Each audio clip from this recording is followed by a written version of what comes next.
Maliwanag ang sikat ng araw na pumapasok sa bintana. Tahimik ang silid. Nakahiga si Huaran, ngunit bigla siyang napaupo ng parang may kung anong bumangon sa kanyang diwa. Ha! Napasigaw siya, at agad na nagpalingalinga, halatang balisa. Hinahanap niya ang isang bagay, ang item na kahon. Sa isang iglap, natanong niya ito sa tabi ng mesa. Mabilis niya itong kinuha, mahigpit na niyakap, parang takot siyang maaga ito. Napabuntong hininga siya, napaisip, kailan ako nakatulog? Hindi ko na maalala ang kahit ano pagkatapos kong suriin ang item, at ang 1,000 years no ginseng. Saglit siyang natahimik, mariing pumikit. Tila, naging kampante ako. Hindi pa tapos ang misyon ko matapos kong dumating sa Xian. Hindi ako maaaring magpabe ngayon. Biglang may kumatok sa pinto. Isang tinig ang narinig sa labas. Huaran, gising ka na ba?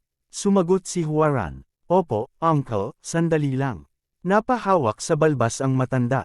Tumawa ito, at may ngiting misteryoso habang nagsalita. Mas maaga tayong babalik kaysa sa plano. Mukhang hinihintay tayo ng Zhongnan sect sa Xian. Tahimik na tumanggo si Huaran habang nakaupo. Ngunit muling ngumiti ang matanda at dagdag pa ng matanda. Kasama rin natin ang Taiyi Merciless Sword. Nanlaki ang mata ni Huaran. Ang Zhongnan sect. Nandito rin ang Taiyi Merciless Sword. Napatingin siya sa kanyang tiyuhin, halatang may pag-aalinlangan. Uncle, hindi ba may mali rito? Napakunot noo ang matanda. Ha? Anong ibig mong sabihin? Huminga ng malalim si Huaran bago sumagot. Yung kondisyon na ibinigay ng Zhongnan sect para sa misyong ito, sobrang hirap. Sa totoo lang, akala ko gusto talaga nilang mabaigaw tayo. Pero ngayon, pupunta pa sila ng Xian, kahit may 3 araw pa bago ang nakatakdang araw. At ang pinadala pa ay isang martial master, ang Taiyi Merciless Sword mismo. Hindi ba dapat isang administrator lang o palace master ang dumating? Parang kakaiba, nagsalita ang matanda habang nakatingin sa malayo, tila ba inaalala ang mga lumang usapan. Alam ko ang mga bulong-bulungan tungkol sa Zhongnan sect, ani niya, malamig ang boses.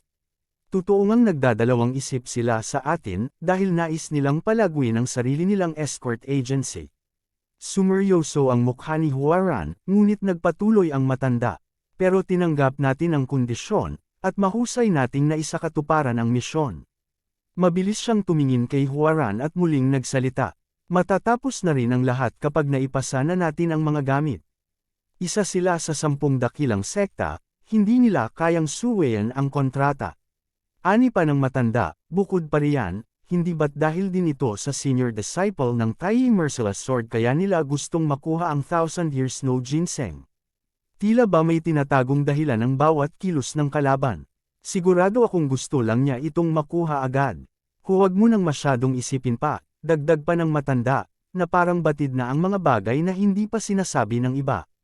Hindi na nakaimik si Huaran. Tahimik siyang nakatingin sa matanda, habang unti-unting bumibigat ang kanyang pakiramdam sa misteryong bumabalot sa paligid ng misyong ito. Nanginginig si Huaran. Sana nga tama siya. Ako lang ba ang nagiging praning? Bulong niya sa sarili. Ngunit kasunod nito, tumulim ang kanyang mga mata. Hindi ako magpapakakampanti, hindi hanggang sa huling sandali. Nag-alala si Huaran at agad na nagtanong. Kamusta si Escort Leader Song? Biglang natigilan ang matanda, napalunok, pinawisan, at bahagyang nanginig ang boses.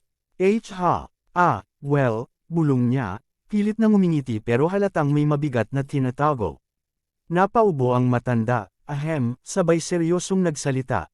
May iilan akong pinagkakatiwala ang escort warriors na naka-antibay sa kanya araw at gabi. Pero alam mo naman, kagabi ay abala ang lahat sa kasiyahan. Napakunot noo si Huaran at sumagot. Kung ganun, ibig mong sabihin, walang nagbantay sa kanya kagabi. Sabi ng matanda, may halong pagsisisi, patawad, kasalanan ko ito. Napabuntong hininga si Huaran, bakas ang bigat sa kanyang dibdib. Ipinagtapat ko sa kanya kung gaano kahalaga ito. Oh well, kailangan ko na lang umasa na hindi na niya muling uulitin ang pagkakamaling yun, bulong ni Huaran, bahagyang nanginginig ang tinig sa pagpipigil ng galit.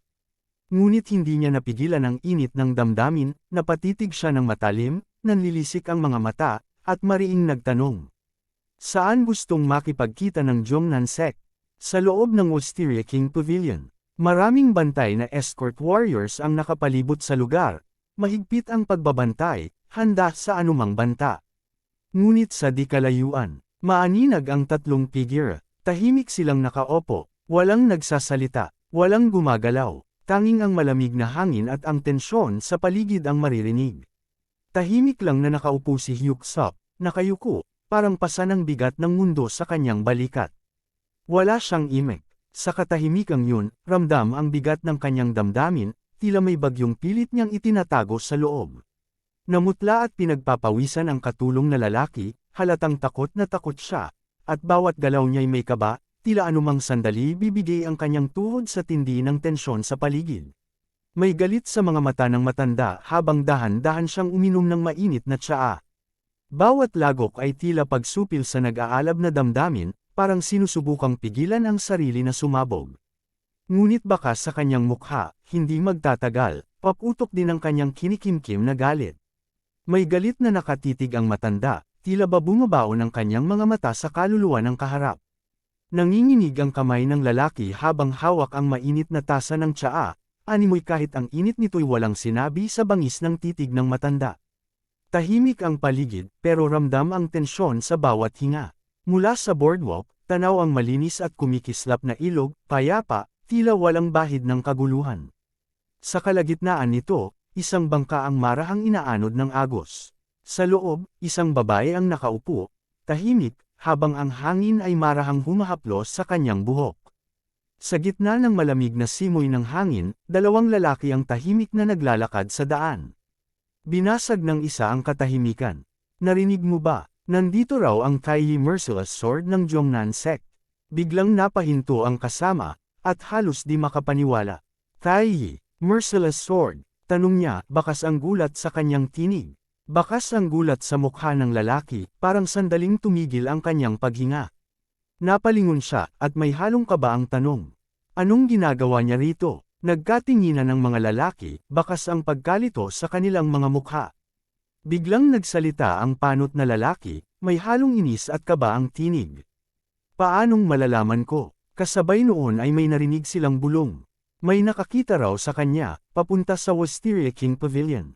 Napalingon ulit ang panot, napakunot noo, saka mahina ngunit seryoso ang sabi. Narinig ko, makikipagkita raw siya sa Dragon Peak Escort Agency. Saglit siyang tumigil, bumantong hininga. Pero, hindi rin ako sigurado. Nabigla ang lalaking may piklat sa mata. Muling nagtanong, may halong kaba. Sa Wisteria King Pavilion, napairap siya, sabay buntong hininga. Sok, mukhang wala na namang siya para sa atin ngayon. Habang nakikinig, hindi napigil ang magsalita si Tikyang, bahagyang nanginginig ang tinig. Chang Pang, lumingon si Chang Pang, may ngiting may laman, at tumugon ng buong tiyaga. Yes, my savior. Namula ang mukha ni Tikyang, pilit itinatago ang bahagyang pagkalito. Ngunit agad din itong napalitan ng isang ngiting may halong panunukso. Bahagya siyang yumuko, tumingin kay Chang Pang, sa kapabulong na nagtanong. Chang Pang, naranasan mo na bang uminom ng tsaa noon? Biglang napasigaw si Chang Pang, puno ng kumpiyansa. Yes, I have. Napaatras si Tikyang, gulat na gulat. What? Sambit niya, nanlalaki ang mga mata. Ngunit agad siyang bumawi, bahagyang ngumiti at umiling. Hindi ka pa talaga nakakainom niyan, sabay tingin kay Chang Pang na parang tinutokso. Akala ko lang, pero hindi ka pa naman nakakainom mula sa Xian, di ba? Bahagyang tumagilid si Chang Pang, kunwaring nag-iisip. Narinig ko, masarap daw ang tsaa doon, bulong niya, may halong hamon sa boses.